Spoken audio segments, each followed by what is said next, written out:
Hi everyone, welcome to Dialysis Nurses Supporting Nurses, and today we are going to help support the floor nurses, right? My heart goes out to them. I've been working the floor a few times. It hasn't been recently, but during the summer I was working the floor, and let me tell you, that job is hard. You need to learn a little about a lot of things. And now we're throwing a dialysis patient at you and a dialysis nurse. And I'm obsessed with dialysis nursing and dialysis patients. And now I know a lot about dialysis, and it is very niche. So it's a very big ask to have the floor nurse know everything that I know about dialysis or everything the patient knows about dialysis. So it can be very daunting. You have this floor nurse who has this dialysis patient and also a dialysis nurse, and we're watching everything that you're doing, and it can cause anxiety. I feel it. I just want to share this experience. Gosh, it's like 8 years ago, but it was more than that. I've been a dialysis nurse since 2016. It was within my first 2-3 years of nursing. I had a travel position, and I remember this dialysis nurse coming in and being like, "Oh, why does she have orange juice? What is she doing with orange juice? She's a dialysis patient." And I'm just like, she needed something with her Miralax. I'm like, oh, this is what I gave her. And for the life of me, I can't remember if the patient told me like, hey, I shouldn't have orange juice. And I said, oh, it'll be fine. It's just a little bit.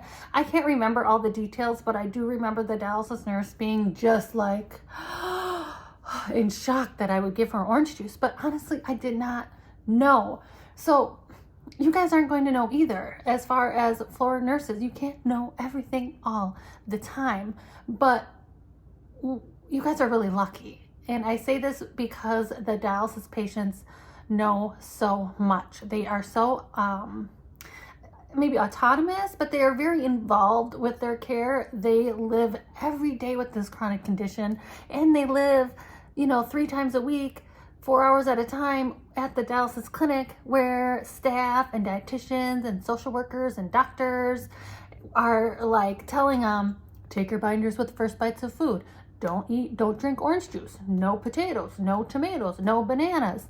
Like we tell them that every month, especially if their labs are abnormal. And labs of dialysis patients are abnormal. They're not the same as somebody without dialysis, where you give me a dialysis patient with a potassium of 5.3 and I'm like, yeah, that's great. We'll put them on a 2K bath, no problem. But you get a real life person without kidney disease with a potassium of 5.2, and it's like, oh gosh, we have to give them Kxalate. We need to give them some insulin.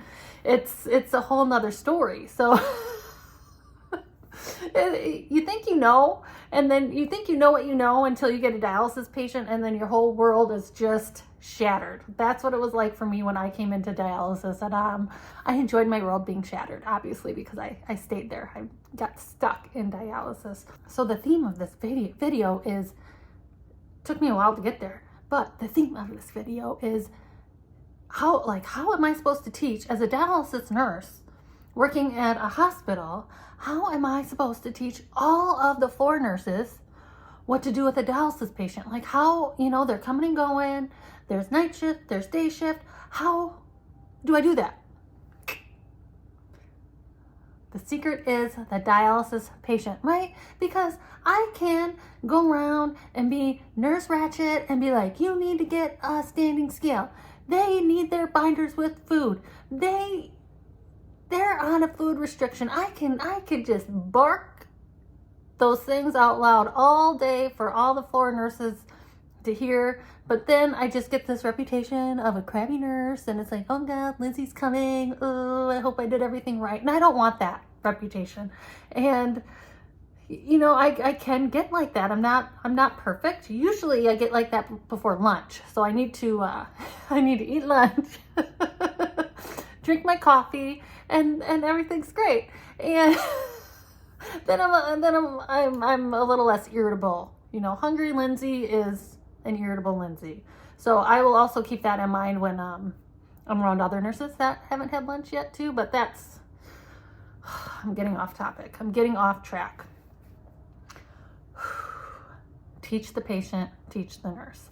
That's how. How do I get this information to all of the floor nurses, right? There's only like, where I am, there's only 2 dialysis nurses, and there's a handful of other nurses coming and going. So that's how I have to teach the patient.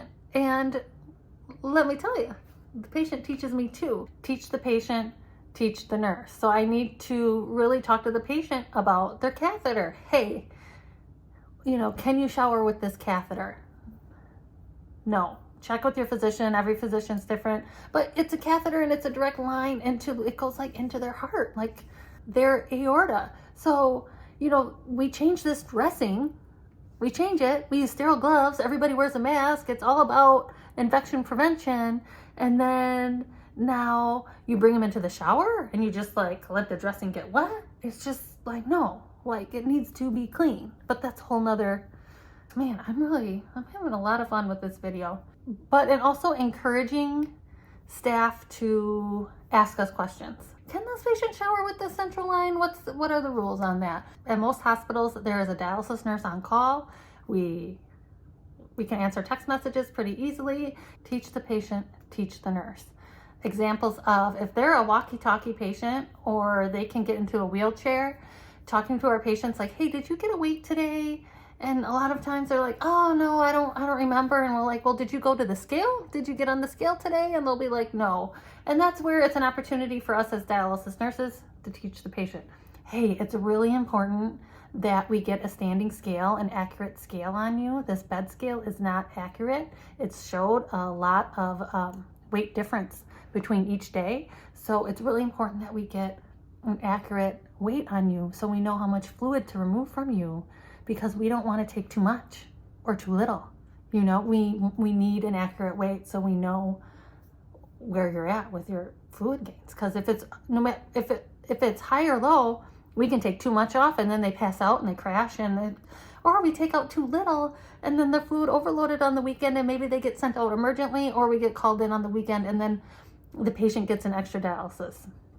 And it's not that, you know, we don't want to come in and do extra dialysis. I mean,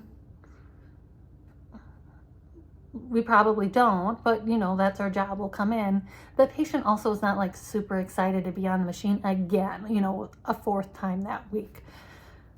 Teach the patient, teach the nurse. Phosphorus binders, first bites of food, first bites of food, first bites of food. But, you know, knowledge is power. Knowledge is power. So from my experience, the more I can teach the patient, the more comfortable the floor nurse is. We need a standing scale. We need binders with meals. Fluid restriction. What types of foods should they be offered? You know, it's late at night. The dialysis patient is hungry and it's like, well, you know, should you have ice cream or should you have sherbet? You know, should I have chocolate ice cream or should I have sherbet for a snack? And it's just like teaching the patient that the chocolate ice cream is high in phosphorus as a dairy product, that a better choice would be this sherbet. So then the patient knows what to choose, even if the nurse doesn't. Let me know your experience of teaching the patient that has taken off and taught all the nurses in the world. Thank you everyone for tuning in. Please like and subscribe. Appreciate ya.